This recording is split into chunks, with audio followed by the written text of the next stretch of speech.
Yo, welcome back to Ninan's YouTube channel. Today we're going to be talking about an article that I read, which was pretty interesting, and it was about what is named cessation and reduction in alcohol consumption and misuse after psychedelic use. So, if y'all don't know what psychedelic are, it's basically a hallucinogen that you could take and you could experience stuff and things like that, pretty much.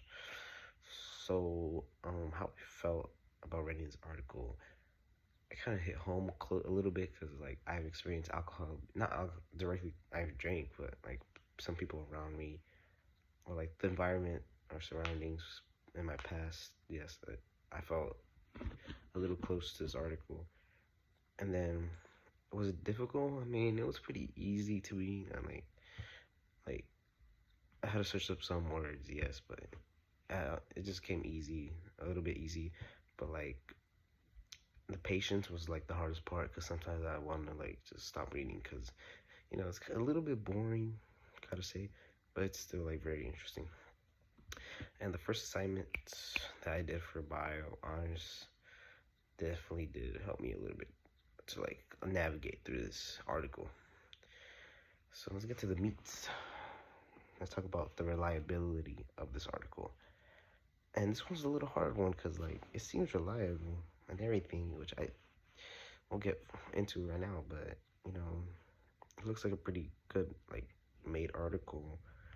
But like I don't know if it's really reliable. I'm kind of like on a 50-50 because like the data is there, like they made the data surveys and stuff like that, but there's like some exceptions that just seem a little bit suspect, you know what I mean?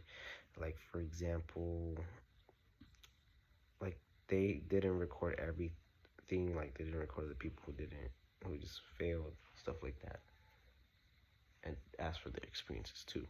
Also, like we just never know if these people could have lied in the surveys and stuff like that. Like there could have been a lot of lying there because some people like to troll. There's our troller people around the world. That's just how the life is, how our life is.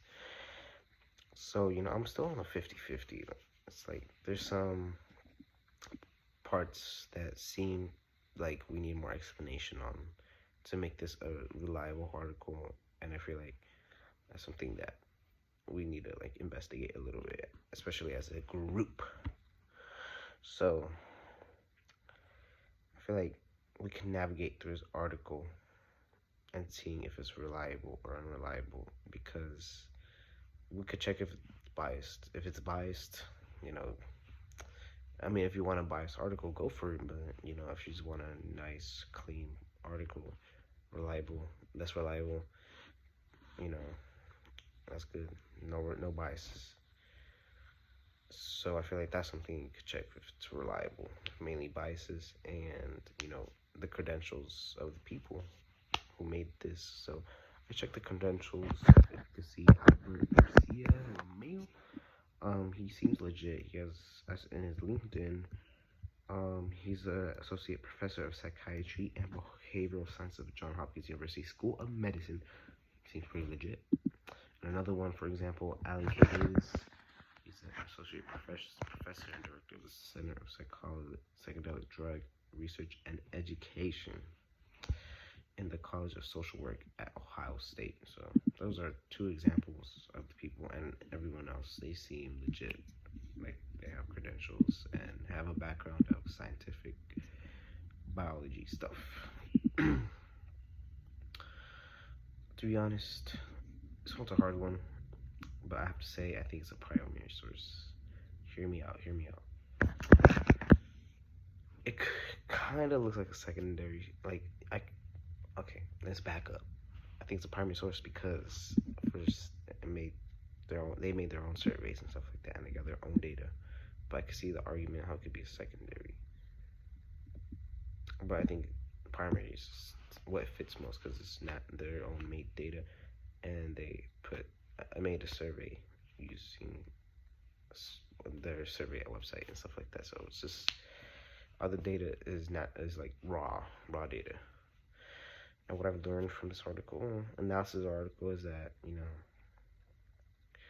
definitely read everything, because like there may be some little parts that you might skip over and you might not know, or it's not might understand through later content.